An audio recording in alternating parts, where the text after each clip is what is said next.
Is that you get one CPD point. However, with the CPD point, you must make sure that effectively you're on until the end, because we have to send a survey out. Both the SMSF Association, also the FPA, have required us to send out a survey which has got to cover all of the relevant issues. So please make sure you stay to the end, because I'm going to cover everything if you want that CPD. So there you go, free CPD. You don't get that very often. You've got a Q&A session. I'll switch into the Q&As if you want to ask me a question along the way. I'll stop every 5 or 10 minutes to cover off those Q&As. You're also going to get a strategist newsletter which covers these top 5 strategies. It's got about 2 or 3 case studies on it. So I'll talk about that a little bit later on. This will come out in an email to you very shortly. The podcast, this whole session, I'll clean that up straight away after this session, get rid of that sound issue. And again, thank you for everyone for staying on board. We'll clean that, and you'll find the podcast will actually be up on the ilovesmsf.com site. Those podcasts will be fast and furious and will come out regularly. So particularly with issues, for example, with the Royal Commission, etc., if I've got a few thoughts in my mind, I'm going to throw it onto a podcast and put it up there. So make sure that you keep in touch with us to know when the next podcasts are out. I've got a live event coming up. I just had a look at a couple of live events, and I don't know what it is, but CPD in Australia is absolutely crazy, particularly when we have a look at the requirement under FISA, where we're going to have at least potentially 70 CPD points per annum, which luckily can include up to 7 hours of reading. So if you've got the strategist, that'll cover you for those 7 hours of reading. All self-assessment by the licensees. But effectively, CPD seems to be so expensive. I saw one that was only publicised today. It was $880 for a one-day event. That to me is just crazy.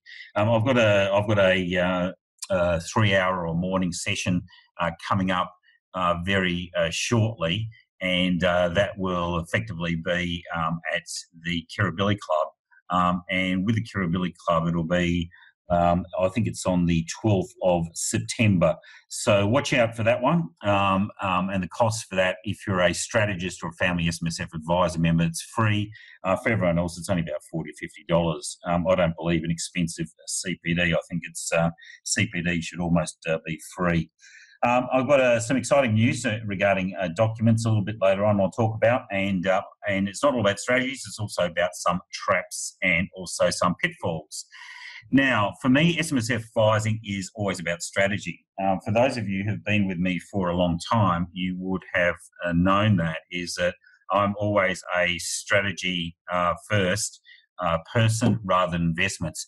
The reason I say that is I've been doing this since 1993. In fact, I made submissions in relation to the superannuation industry supervision bill. So that's how long I've been doing it. And I've seen the markets go up and down. I think the last one Phil was telling me was around about 2008 when the Lehman Brothers went under, and that created the last GFC. But of course, most of us remember the tech wreck way back in 2000. I even remember the old Black Monday in 1987. And of course, there was the bond and equity market that got smashed in 1994 when I was working at Rothschild. So if you're really focusing on investments, it can be a slippery slope. Unfortunately, clients don't love you when the market goes up and they hate you when the market goes down. If you focus on strategy, and if you can cut a tax rate from, say, 47% down to 30, down to 15 or down to 0, then you're going to be a lifelong hero. And of course, the compounding effect of tax savings has a huge wealth accumulation effect. And we've seen that inside SMSFs that have grown quite significantly over the last 10 years, courtesy of the bull run, but more importantly, courtesy of frank dividends being received in the many pension members' funds being accumulated and effectively compounding the wealth of our clients. Now, a couple of things here is many of you are SMSF strategists, so you love your strategies. All of us do. It's a challenge. Particularly with the pension rules. You're going to have a look at the gnarly, which a little bit later on, and you're going to start to see that this sort of stuff is pretty tough now. I did my 4-day Family SMSF advising course only a couple of months ago, and I can tell you that we had 25 people there. 53 points were awarded by the FPA and SMSF Association. So pretty exciting stuff. But from our perspective is that each and every case that we had a look at, we had to pull it apart and start to build a whole lot of different things. It's certainly for high net worth clients. More importantly, for us as strategists, we need to know our laws, and we have to be comfortable at challenging the status quo. You know, for my perspective, if we have a look at, someone just asked me what the meeting number is for an iPad, and unfortunately, I'm not quite sure on that one. It should be on the invite that you send out, which is the meeting number. So if you haven't got it, effectively, I will be recording this anyway, and that'll be available both this webinar and also the podcast. So sorry about that one. Strategists, we've got to know our laws. That's effectively what our role is. We need to read, understand and apply the laws. What I've been certainly disenchanted with I didn't really take a couple of years off from the industry. I sat down and wrote, obviously, the Guru's Guide to Self-Managed Super Funds. But what I'm seeing now is a lot of administrators effectively are raising a lot of issues around the transfer balance account or T-bar reporting and all that. And it's all very nice, but at the end of the day, sorry guys, but administrators effectively are there to put in place and record strategies. They're not there to comment on various strategies themselves. So be very careful. Thank you very much. Meeting number, you guys are absolutely great. The meeting number is 334-716-421. So that's 334-716-421. So let's just go on. Family SMSFs are a whole new ball game. 6 members, multi-generations, where we have built family trusts with family SMSFs and family SMSF proceeds trusts that are the norm. So family SMSF advisors, to me, are the elite of the elite. There you go, nice little picture, a day in the life of a SMSF advisor. You've got the Guru's Guide, you've got legislation, so on and so forth. So the reason family SMSFs are important, that's my first strategy, is focusing on family SMSFs. I did a whole webinar, which I might send out to you a bit later on, why family SMSFs are different to SMSFs. They're not simply SMSFs with more than one member. It's essentially, if you do a lot of studies, and we've actually done surveys of SMSF trustees, and find that around 80% would like to upgrade their SMSFs to family SMSFs once they understand the 10 differences of what a family SMSF is compared to an ordinary SMSF. From our perspective as a business, it's really important. You can see there on the far left, we've got the builders. Some of those people are still sitting inside self-managed super funds, such as my father, who's born in 1932. He's still in there. He's incapacitated, lost his mental capacity. Mum's in the fund. You'll find the boomers really control 330,000 SMSFs. Gen X around about 100,000. Gen Y is now starting to come through. So in the past, what we've done is, particularly around these two generations, we've got mum and dad fund. And then if it was just my parents' fund, we'd find dad's incapacitated. Mum really hasn't got the common sense of wherewithal to run it. But by getting that and getting the children involved, it enables the longevity of that particular situation. In the strategist, I have a look at a fairly typical case study there that you'll be able to look at, whereby we've got mum and dad who are on a farm or have got a business property. Effectively, what they've done is they've switched that into their self-managed superannuation fund. Again, a great strategy, particularly if we have a look at scenarios that if there's problem with the farming business or the business itself. So the property, the business property or the family farm is now sitting inside the self-managed super fund. Depending on where we are with the T-bar, it's obviously in the pension stage if the parents are over age 60. And remember, retirement is just simply giving up one form of gainful employment after age 60. Effectively, there should be no transition of retirement income streams post age 60. In fact, here's the deal, you should not have a transition retirement income stream that lasts for more than 6 months anyway. If you've got a transition retirement income stream under the current pension rules that goes for more than 6 months, you're really wasting yourself and also your client's time, particularly when it comes around to estate planning, because all they do is they come straight out of the accumulation account. So you set them up, take your pension out, and then pull your income stream out, and then effectively you close it up. Now, from that perspective is if we've got the property sitting over in the pension side, then that will be rented back to the family trust. So in essence, essentially when we're looking at passing on businesses or farming properties in the next generation, we'll find that the children that work on the farm will be inside that family trust. They'll run the business. Mum and dad will be outside of the business. But effectively, the family trust will still employ mum and dad up to age 70. So generally you'll find that that's the case, that they'll be still working in some way, shape or form if they're still living on the farm. So we can effectively employ them up. And of course, because they're getting tax-free income from their superannuation fund, we may as well go over the concessional caps. So you'll see in the case study, I'm looking at mum and dad effectively getting $70,000 each from the family trust for the work that they do on the fund.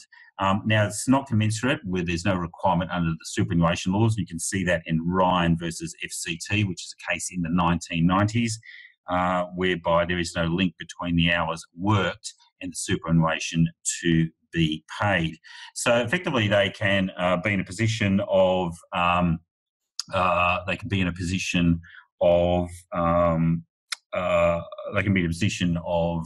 making contributions on behalf of mum and dad. So that will reduce the taxable income inside the family trust. Of course, there can be distributions from that family trust down. Again, if the children, you'll see in the case study, I've got the boys who are still at boarding school, but they work on the farm, which means distributions can be paid down to them, or they can also receive contributions going into that fund. So we can have 3 generations in that family fund. Importantly, from that perspective, is monies go into the family fund. We've got the family property in there. If it's got gearing in it, so we might have a related party loan subject to NALI, of course, that we'll have a look at very shortly. From that, we've then got the ability of mum and dad or grandma and grandpa can then reduce or use that money that's coming out, that tax-free money out of the fund to pay for their grandchildren's boarding fees. It's quite amazing over in Adelaide, from where I am, they just did a study that 70% of all kids' school fees are actually being paid by the grandparents. You might as well do that straight out of the fund. So there's some really good strategies there. If you're looking after those boarding fees, then also it means that the grandchildren potentially can also be financial dependents. As financial dependents, we don't necessarily have to pay pensions on the death of a member. It can go straight to a grandchild who might be a pension member. For example, it could go from, if we had a reversion pension, it could go from a dad and mum then to a grandchild if they are a financial dependent at the time of grandpa's death. Now that if obviously it was a tax-free pension, will go to the grandchild. Because they're not a child, there's no requirement for it to be completed by age. There's no requirement for it to be completed by age 25. So I'm still on the generation profile page. Let's move on to the next one. What is a family SMSF?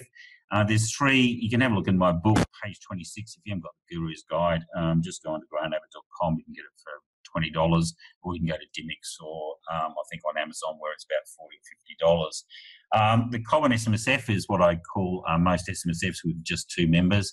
They're gradually dying off at this present point in time. The family SMSF is also, to me, is the way that we're going. DIY, you really don't want to get involved with that. That's just mum and dad doing it themselves, so there's no money for you. Common SMSF is primarily focused on investments and money. So family SMSF, what are some of the differences? You'll find that if you ask the clients whether family is important to them, you'll find it's in the top 3 things for them. And really from that perspective, if family is a key thing, we're building family trust, then we want to build family SMSFs alongside. Build for one generation, I said the strategies you'll be getting there's that case study that I just went through from a broad perspective where we can have multi-generations inside that fund. Importantly, I'll talk a little bit later on how we structure the fund to make sure there's no voting issues, no one can be outvoted, different investment strategies for member, all those things that the administrators are pulling up at the moment around family SMSFs really can be laid to waste in a very short period of time. Provides income for family for sick, disabled, retired. You can pay a temporary incapacity pension straight out of there, or salary continuance directly out of the fund from the member's account, or even from the earnings of the fund if you've set up the trust deed right. That can be paid within hours of someone having an accident. So all of these sort of things we want to start building in and start fleshing out through our family SMSF. As I said before, transitional retirement income stream, we can look after children, grandchildren when family SMSF members die. I've had a couple of cases recently whereby grandparents have got children who've got drug problems and they have been looking after the children by way of boarding fees and family allowances and other expenses directly from the fund, such that if that grandchild is a financial dependent on death, the reversionary pension can revert to them. And we're talking about auto reversionary pensions there. So grandchildren are a viable tool, but again, you've got to make sure your documentation and everything fits absolutely square. For family businesses, we talked about that. That's in the case study. The way I see it now is that if you're down this space, and it's certainly not for everyone because we're looking at the next level, where we start to entwine the family SMSF, the family trust, family SMSF proceeds trust, and also the family trust. New membership laws coming up from the 1st of July 2019. We've got now 6 member rules, which really starts to flesh out more than 4 members. I started talking about family SMSFs way back in 1999, but in those days, the average SMSF balance was around about 230, 240,000. Now, over that last 20 years, it's grown quite substantially. We've got a lot more members in the fund. Even the next generation of members have now started, got a lot more super, so we can have family SMSFs. I've just built a bloodline deed, which I think if you asked your clients how many of them want to just keep their benefits or keep membership to bloodline, most of them would put their hand up for that. But it's not just for everyone. Obviously, multi-generational. If it's a bloodline fund, we need to have a leading member. I did one last week where there was a leading member for TGA Legal, which is our legal service. Tony and Willis did the deed, and effectively the leading member is the one whose bloodline it flows out of. Now, of course, the leading member can also bring into play other non-bloodline members, such as their spouse or anyone, provided they choose to do so. So whoever, which is much the same as an appointor in a family trust. Generally, if we go back to our scenario, we've got family trusts and family SMSFs together. Whoever's the appointor of the family trust will generally be the leading member of our family SMSF. Multi-generational blended families are quite different. So again, obviously we can set up into separate sub-funds or have separate funds whatsoever where we have different bloodlines. And of course those funds can carry and be cloned in the event of the death if we want to build those separate funds. To me, an SMSF will is crucial.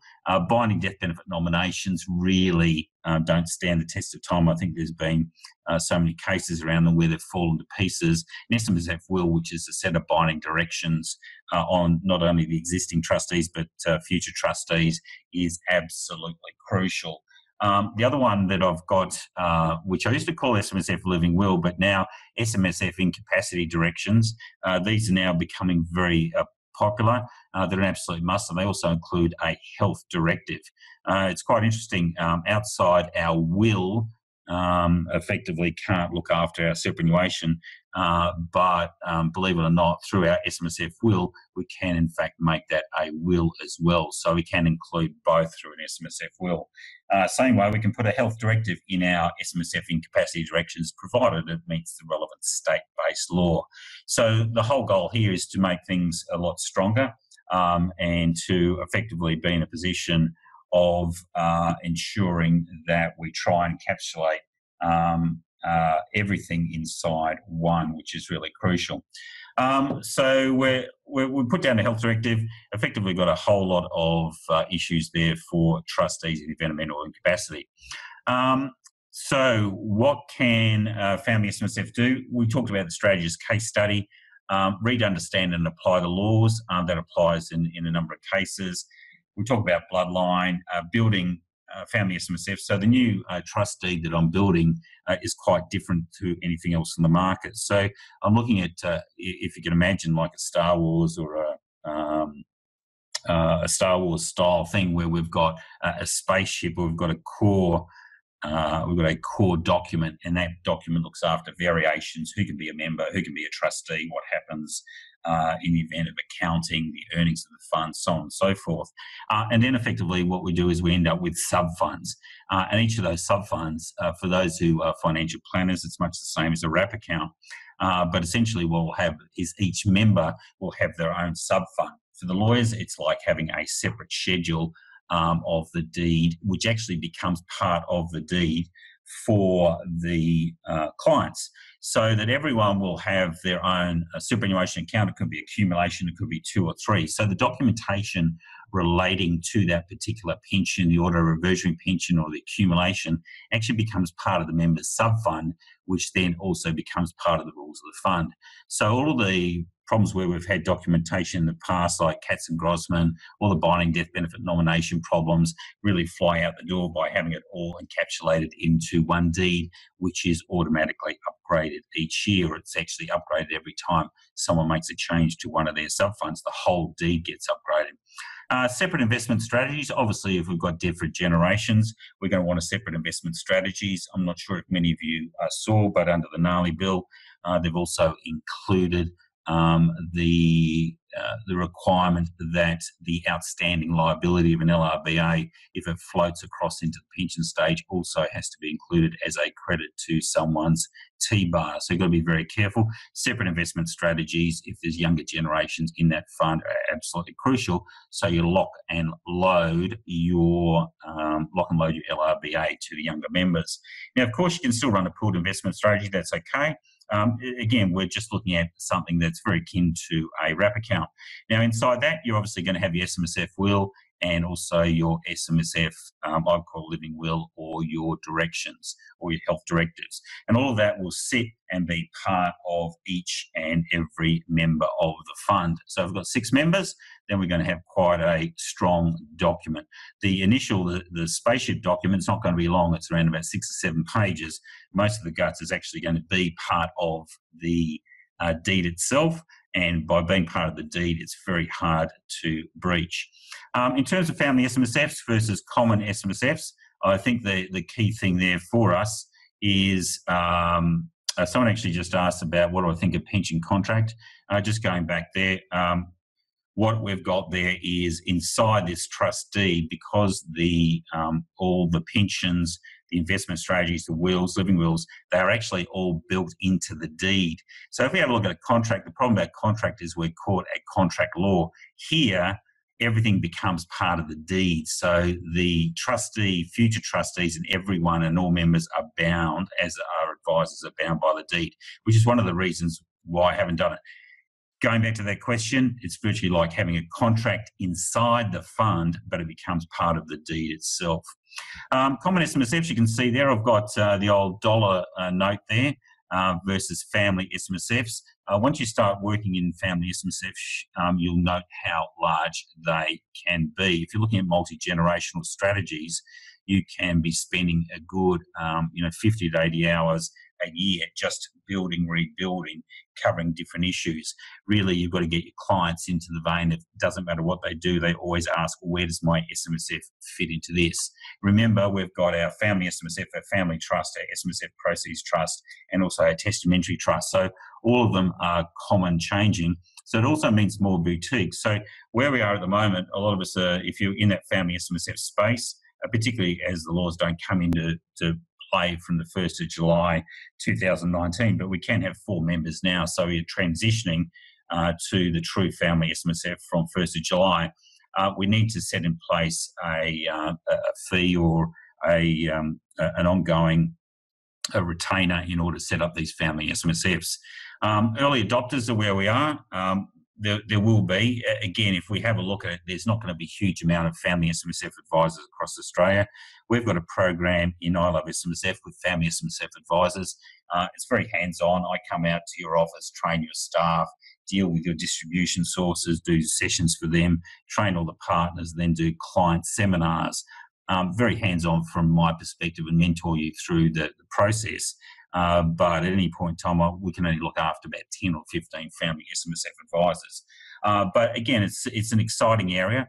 Compared to common SMSFs, we can see that those mum and dad funds, many of them are just dropping off. And really to have for example, a Gen Y, if I go back here and if I have a look at to build just a one-member fund for Gen Y and Gen Z, it really gets back to that problem that we're going to continually face. And you can see it now from the Productivity Commission. They're wanting us to have bigger and bigger SMSFs. Why not? So why not really cover it with a multi-generational so that you are easily in $1 million or multi-million dollar funds? So again, common SMSFs, really are bound by administration. We're going to see a lot more come out of the Royal Commission around that. Spend your time up on the family SMSFs. Now, in terms of family SMSF advice, I'd say most of us are consciously competent around SMSF advice.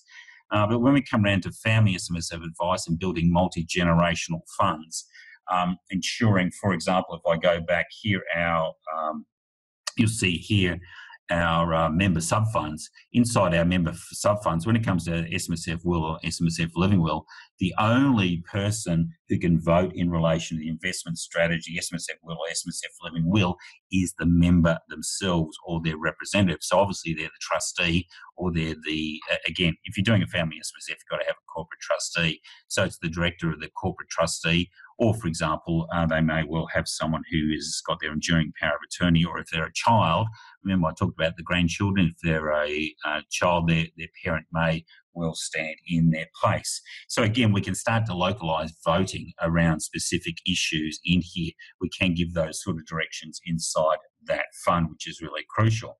So those sort of strategies, again, once we start to build our fund around that and we start to look at multi-generations and start to building family trusts, I would say even for myself, after doing that 4-day course, I'm probably around about a 7.5 out of 10.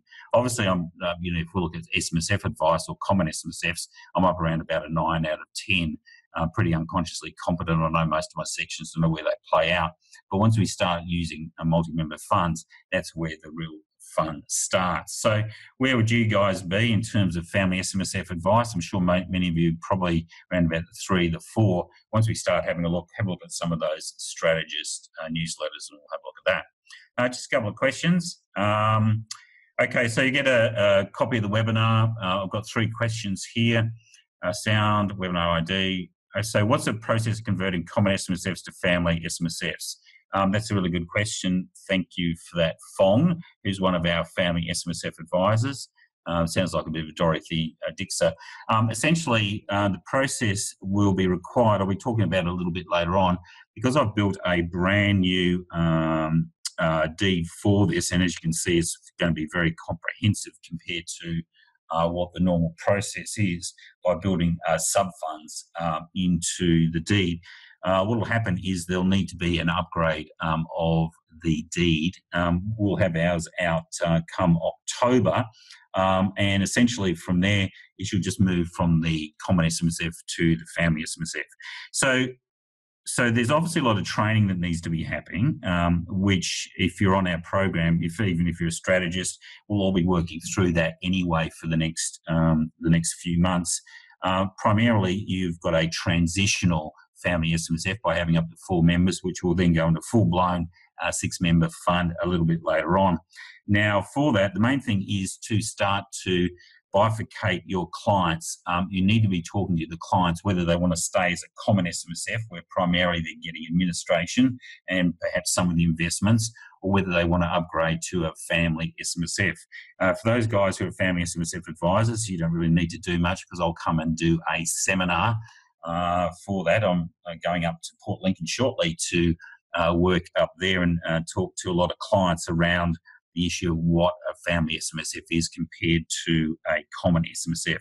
And as I said before, we've done, I think it's a research of over 500 trustees, and for that 90% of them are looking for family SMSFs. Again, it's the way it is. It's very difficult if you're an SMSF advisor to talk about family SMSFs to clients unless you understand the lock, stock and barrel of strategy. So it's very crucial. Let's go back and have a look at some of our membership benefits. I don't want to really focus in on that. There's plenty of stuff on the website. I've spent the last 2 years, thanks with Ashley Jarman, who's put in a huge amount of work and is absolutely brilliant when it comes to technology. But essentially, as I said before, CPD is, to me, look, to be blunt here, is a rip-off if you ask me. We shouldn't be paying any more than $20 per hour CPD. I think it's absolutely crucial. We've got our 3 levels. We've got our scholar level, which is a year's worth of CPD, up to around about 33 points for that. I think we have a special offer if you have a look on a website of $495. And that really covers you for the year compared to, for example, as I said, you get maybe 6 or 7 doing a live one with someone who's got anyway, $800. That to me is just ridiculous. Anyway, for our strategies, which are our next level up, you get technical support, ask questions, you can email me.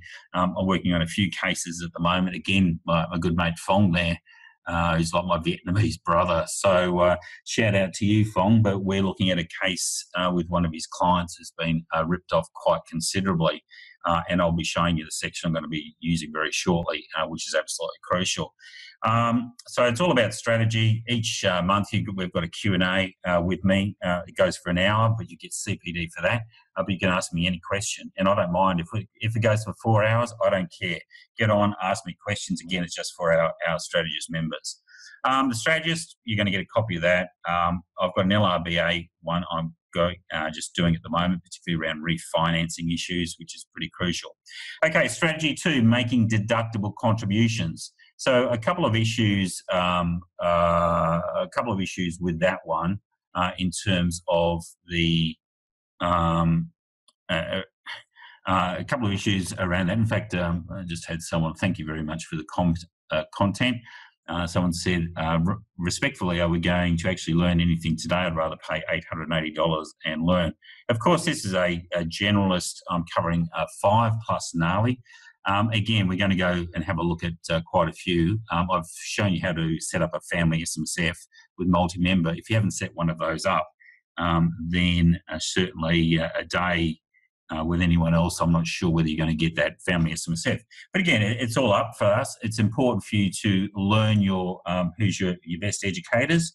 And look, if you don't think you're going to get any value out of us, it's certainly you don't want to be available and on that, because I'm up that innovation level and want to be working with the early adopters.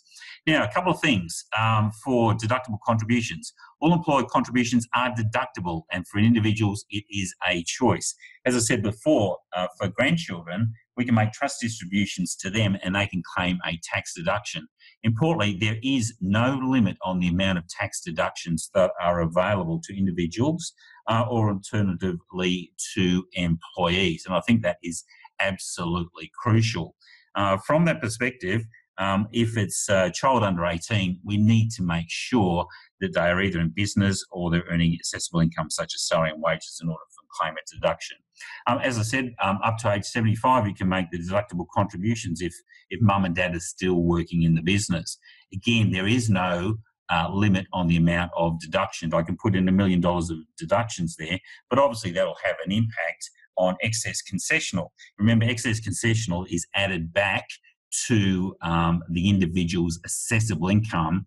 It's taxed at a marginal tax rate less a 15% discount. So not 15% discount, less a 15% tax rate. I think that is absolutely crucial for us to consider. Again, deductible contributions are assessable income of the trustee, which means, from our perspective is that we need to look at deductions inside the fund, whether it's audit fees, admin fees, even negative gearing, capital allowances, depreciation if we're into property, interest expenses inside that fund to reduce the assessable income that's brought about as part of a contributions tax. One of the ones that I don't certainly like in terms of both, and really for your clients who've got children in retail industry funds, is where they take 15% up front out of a member's account because it's a concessional contribution. Don't like that at all. Prefer to put it all in the pot, particularly the Family SMSF, and start to reduce that contributions tax liability. Because if I can get rid of that contributions tax liability, for example, through my parents' excess imputation credits or my grandparents' excess imputation credits, it means that my marginal tax rate has been reduced by 15%. Of course, there's additional earnings that have to be brought to account as well if it's excess. And we also have to watch out for our excess non-concessional contributions and also the general superannuation balance. General superannuation balance, obviously we can't make non-concessional over and above that, so that's crucial. But we can actually make small business concessions. As another one, just a little bit of learnings there, is when we get to, most of you probably well aware that there's the additional 15% tax on contributions over $250,000. So, but they don't apply to excess concessional contributions. So again, we can, if we're getting a large amount of cash salary and we're going to be caught by our superannuation contributions, it's better to go into excess and salary sacrifice, believe it or not. So again, what we've got to do is, best time to make our deductible contributions is July and August, if you're pre-planned. And again, this is where a good Family SMSF advisor will pop in. And want to start working hard on assessable income. So, as I said, negative gearing, capital allowances, family franking credits. If we do end up going to this position where the opposition gets in and starts to prevent refundable excess credits being paid out or getting tax refunds for excess credits, they can be used across the other generations, which is absolutely crucial. Certainly I had benefit of that with my father. This is pre-1999, before they actually allowed refunds, where his imputation credits were being used to shelter my contributions tax. Temporary incapacity deductions, I talked about it earlier before, but effectively, provided our deed allows, we can effectively put in a position of getting our getting salary contingents paid out of the fund directly from the member's account or even from earnings of the fund. Now, importantly, from that perspective, it's accessible to the individual when they receive it because it's true salary contingents. Believe it or not, it's not a superannuation benefit. So under the SISA regulations, Section 307, it is not it's not a superannuation benefit. More importantly, though, if they're younger, effectively there can be a large tax deduction for those payments going out. So again, temporary incapacity deductions will go to reduce the assessable income of the fund, so on and so forth. Early stage innovation companies, or ESICs, are very popular. They're pretty important these days because effectively what we've got there is if you've got an innovation company, you get a 20% tax offset. And any capital gains accruing from that underlying investment is taxed, is effectively tax-free up to 10 years. So watch out for those. They're particularly useful. I'm starting to pick up at the year end in order to wipe out quite substantial contributions tax liabilities inside the fund. Well, effectively you can go in excess, use that money to diversify across a portfolio of assets and not have to pay any contributions tax.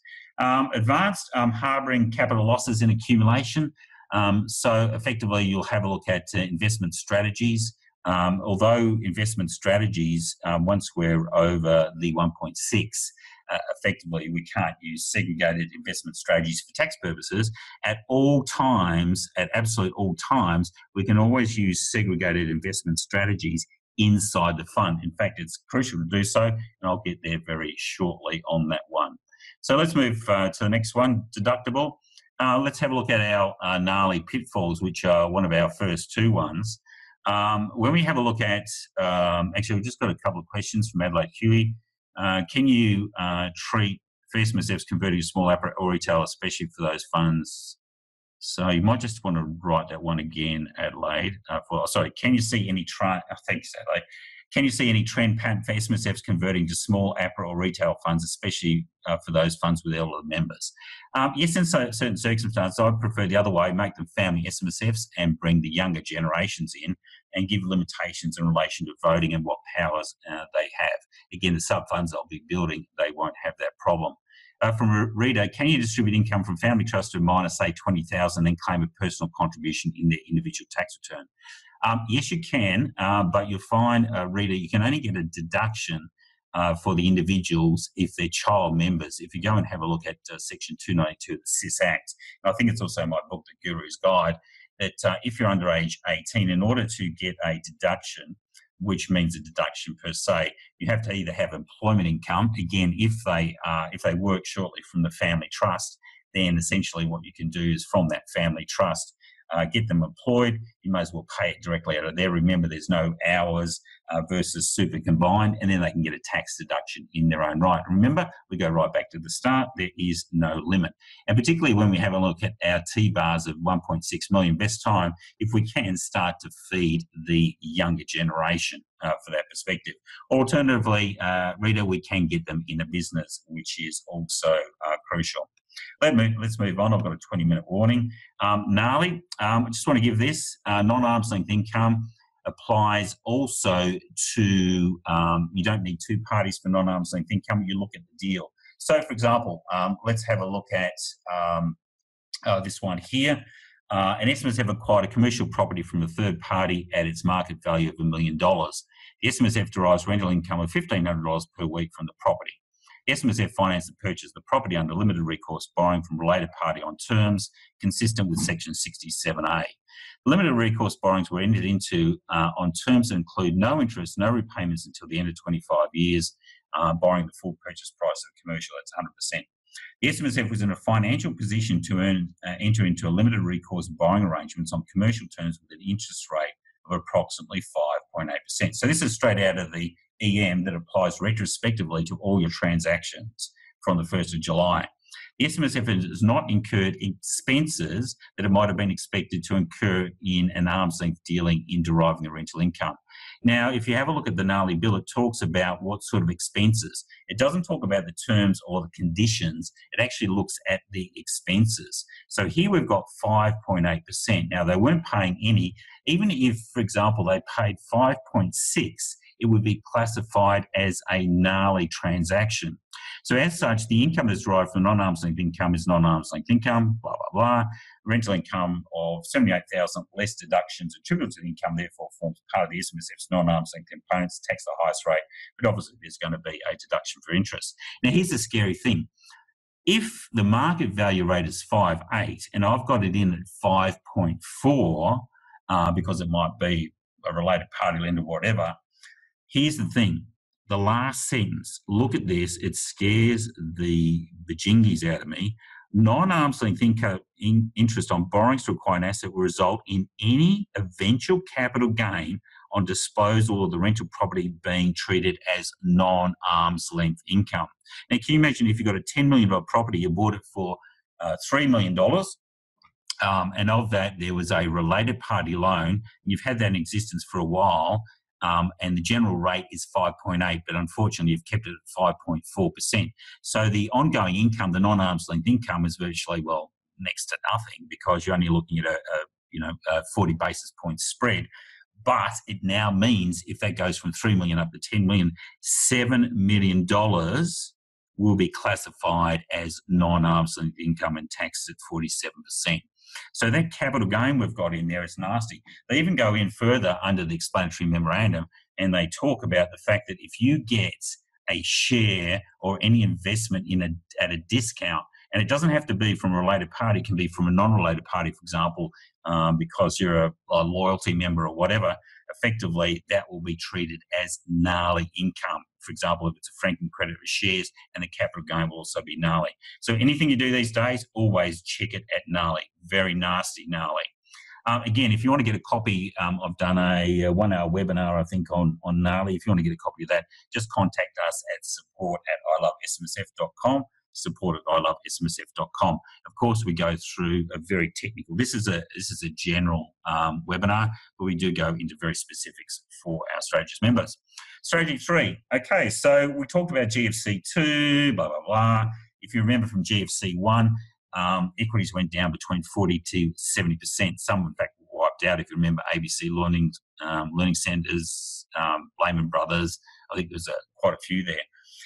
If the market is going down, what I suggest, and this is inside the strategist newsletter, I'll go through the relevant sections, but what I'd like to do is come straight out of the EM, and I cover that in the newsletter, but essentially where we roll back. So if we've got a client at the moment and they started with 1.6, the market's gone well, they've gone up to like $3 million in terms of their pension account balance.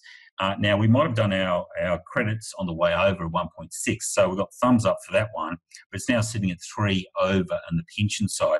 When we roll it back, this comes from the EM, that rollback will actually create a $3 million debit to their account. So it means that if you look at it, it's a really weird situation. Their TBA is not 1.6, is actually $3 million. So that's a way of increasing your TBA, which is important.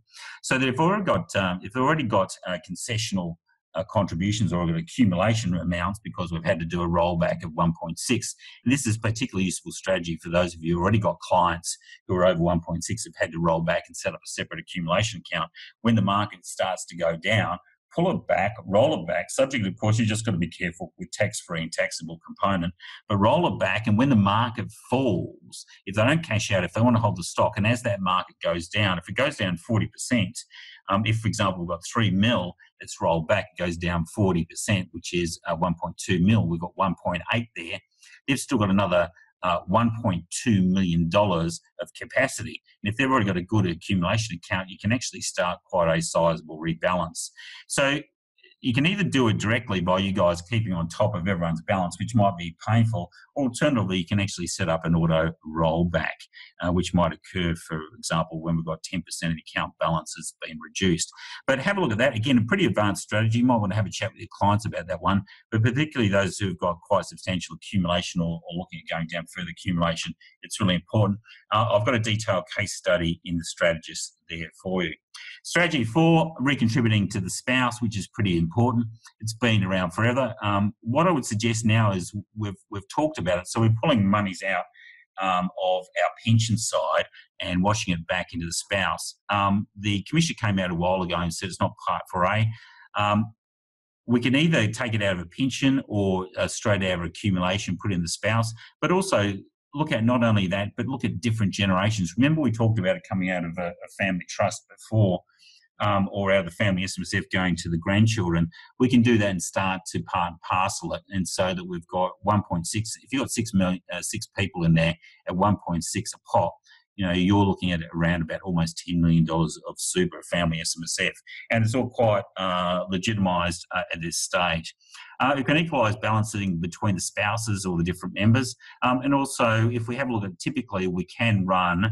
The Commissioner's got a reserve ruling, which I'll do a webinar on later on for our strategists, but in terms of reserve ruling and also for APRA, we've got an ability there to effectively use income reserves. And remember, we can do the 5% split across all of the members.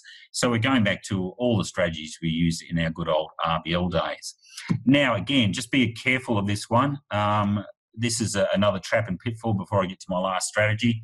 Negligence for all SMSF advisors, Cam and Bear versus McGoldrick, which was out just recently, where an auditor got pinged in terms of basically not understanding what the accounting requirements were. Have a look at Cam and Bear.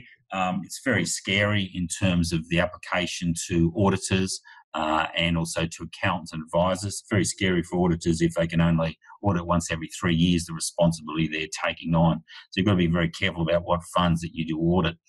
Financial Complaints Authority starts on the 1st of November 2018. It's going to take compensation to a whole new level. Effectively, if you're looking at because it's a roll-up of the credit, well, I think it's the credit Ombudsman, it's the Financial Services Ombudsman, and also the Super Complaints Authority. So it's now a one-stop shop. It applies, and it's up to $500,000 compensation. More importantly, and just listen to this one, more importantly, effectively there is no payment in order to lodge a claim. So if you do get a client who has been aggrieved by someone providing advice, the first thing you suggest to them do is go to the Australian Financial Complaints Authority. There's potentially up to a $500,000 compensation claim. For all of us, we've just got to be extremely careful about what we do. On top of that, if we are looking at 55.1 and 55.3 of the SISA Act, and this was also seen in Irving and Dunstan, where the first ever award under 55.3 of $380,000 was made. It's a non-negligence catch-all, so you don't need to show negligence. All you have to do is show that the advisor, auditor, administrator has basically breached one of the rules of the fund. And if they breach one of the rules of the fund, which might be the way they're including the earnings, it might be anything. Effectively, if that's the case, then we can recover any losses or outgoings from them. Again, let me just, if you haven't read the Guru's Guide, accountants and administrators do not ever give your client an investment strategy. If you give them an investment strategy, effectively, you, particularly if that investment strategy doesn't meet the relevant requirements of the law, so that it's not in detail, and a good investment strategy should be around about 10 to 15 pages long. One page won't work. If you give that, any losses they will occasion in terms of those investments, particularly the GFC2 we just looked at, they'll be able to recover directly from you. So keep away from that one. Don't give investment strategies. But again, have a look at the Guru's Guide if you want to have a look at that. Section 218 applies.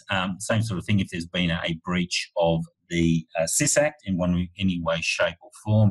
I'm looking at a couple at the moment where there's been breach of the in-house assets test, where they'll be able to recover from the accountant and also the auditor. Again, there's no negligence. Cam and Bear's okay, but you can see up there we've gone to the New South Wales Court of Appeal. So that's probably around about maybe a $200,000 case. Now, of course, they'll get the expenses back.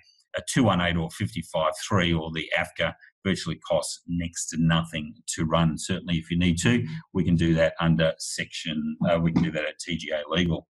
The other one is the 6-year time period to make a claim. Just be really careful, particularly this is where a lot of early promoters got caught. Section 202 is imprisonment for up to, I think, a period of 5 years if you make a profit, which can simply be, obviously, from that perspective where we make a profit in terms of charging fees. I'll come back.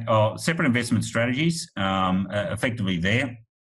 As I said before, essentially I'm going to go into high level here now. So most of us are getting confused in that we can't run segregated investment strategies for tax purposes, but we can run separate, and I'm not going to talk segregated, so when you hear me talk, I'm talking separate investment strategies, and these are allowed under Section 52B of the SIS Act.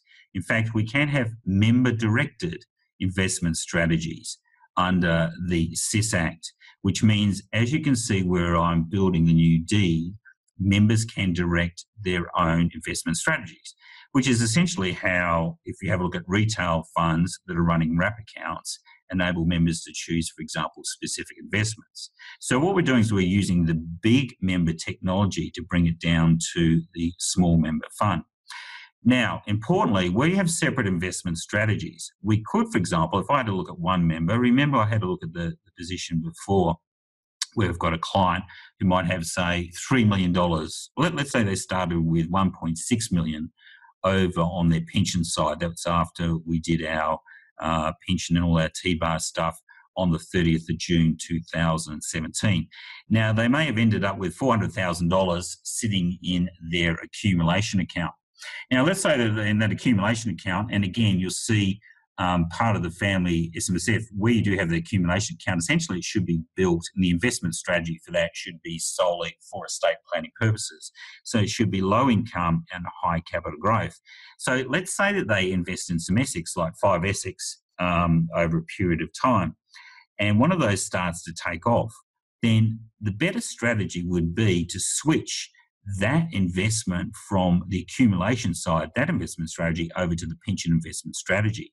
Now, effectively, that doesn't create a credit because we haven't changed, we haven't commuted. Of course, there has to be a commensurate repayment from the pension to the other side. So it's a cross bookkeeping entry between the investment strategies.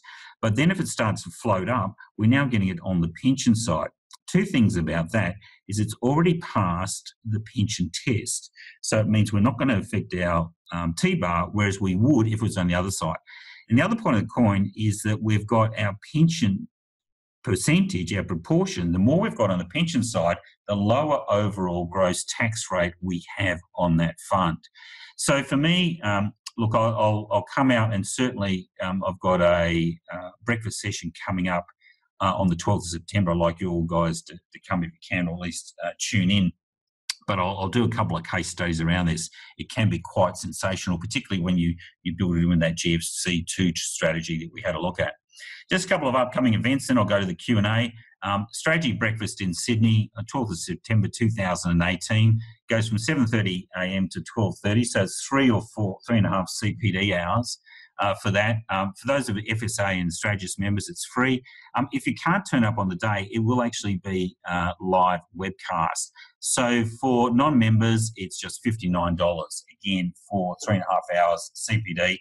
Because it's a high level, as you can see that the bottom picture there, we will be going into a lot of legislation. So ideally, you'd be bringing your CCH superannuation legislation book. I'm going to be highly focused in on estate planning there and how to make an impenetrable SMSF will and also auto reversionary pension. So have a look at that. We'll send you out tickets to that, not tickets to that one. We'll look at something.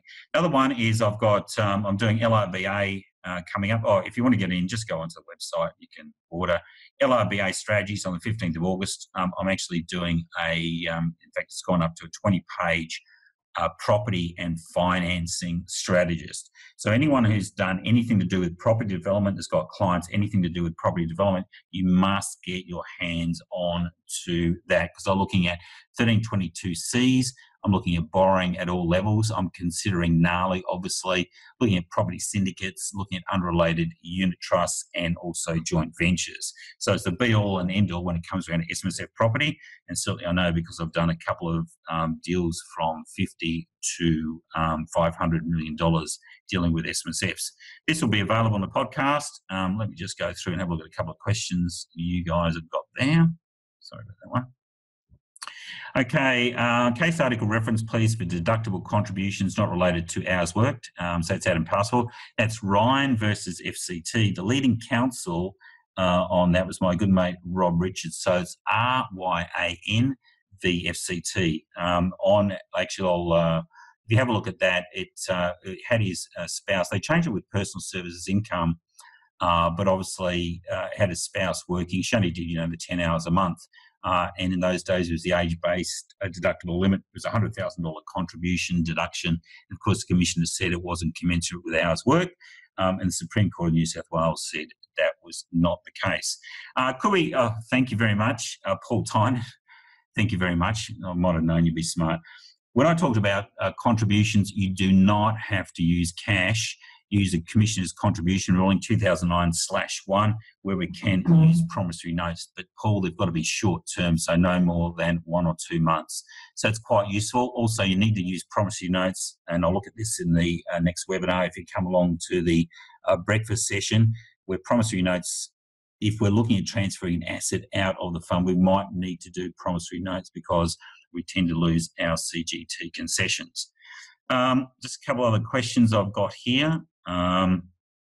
Okay, so good one from Josh Rodman. What about the impact of SS concessional contributions charge on your on-purpose excess?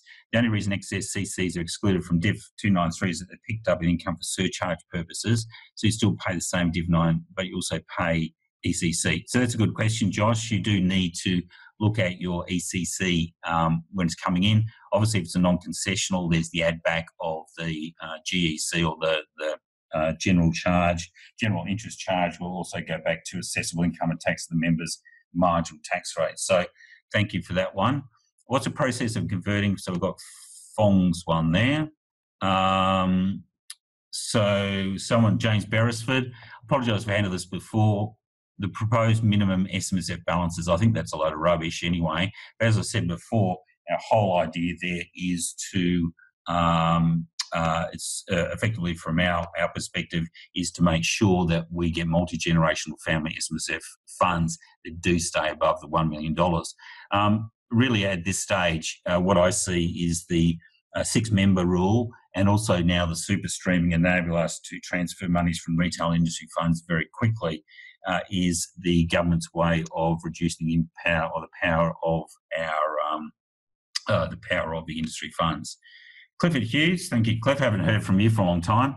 Current case awaiting judgment, Brisbane Supreme Court, errors and deeds by variation updates done last 15 years, challenges to who is proper trustee, whether BDBN 1 valid.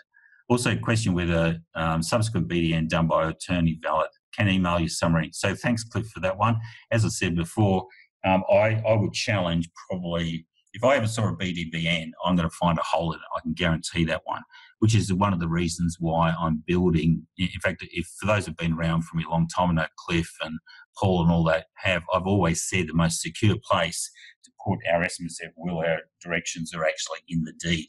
Hence why I'm building that new deed, which is effectively allows the sub-fund. Does any software separate investment strategies? I'm not sure on that one. I would have thought that Class and BGL do, but again, I come up with the strategies, not necessarily administration. Paul Hodgson, you said we advise should not prepare investment strategies for clients. If you are a financial planner, absolutely build the investment strategy. What I'm saying there is, Paul, absolutely, if you've got a license, but if you're an administrator or an accountant and just pulling that one pager off, that's not an investment strategy, so you're exposed there.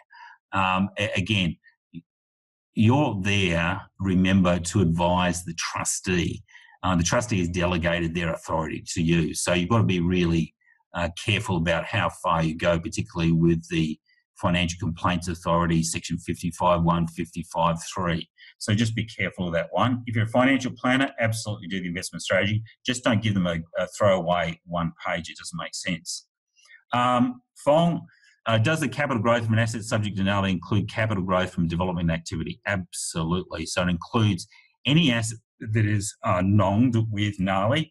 And this is why I've been on my high horse around it. It's all included as part of assessable income and taxed at 47% NALI income.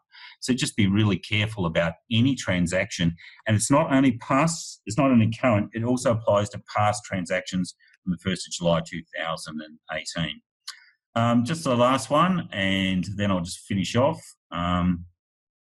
Okay. Let me just go. Final one is, I just wanted to leave this one. Remember CPD? I'm building a brand new system, or Ashley and my team built a brand new system around the documentation. You can see we're focusing heavily on, when it comes out, heavily on what I call robotic processing automation, where I can build multi-document strategies really quickly and easily and efficiently, particularly when it comes around to that spaceship idea of the deed, where it'll be automatically upgraded. So you might have one member who comes in. At that time the new member comes in, the deed is upgraded automatically. So we're going to have a consistent document going down the track. I can even put LRBAs into that process, and wills and health directives all into that process as well. And that'll come with a vault. So it's a brand new system. I don't want to go too far into it, but it's called Lightyear Docs. So watch out for that one. You can go on to lightyeardocs.com and have a look at that one. Anyway, from my perspective, thank you all for turning up. Just a final one there. You've got our phone number if you've got an issue, 0733030160. Support at ilovesmsf.com. If you want to get onto the strategist, be a strategist member, or you actually want to go to the Family SMSF advice, if you want me to come and talk to all your clients, which for me is probably preferred. If you want to do a Family SMSFs, get me in and talking. I'll convert a lot of your clients for you. So go to phil at ilovesmsf.com. SMSF Buddha, watch out for all our blogs and our podcasts. Straight away, I'm going to do a podcast here for us. And essentially that'll be up and available on the website a little bit later on. But remember, I'm going to send an email out to you with the Strategist newsletter. The CPD will send a survey out, which covers a lot of the issues, particularly the last few, because we have to show that you've been on there. Podcast on the site. Next live event, if you are in Sydney, please make sure you can come to that event.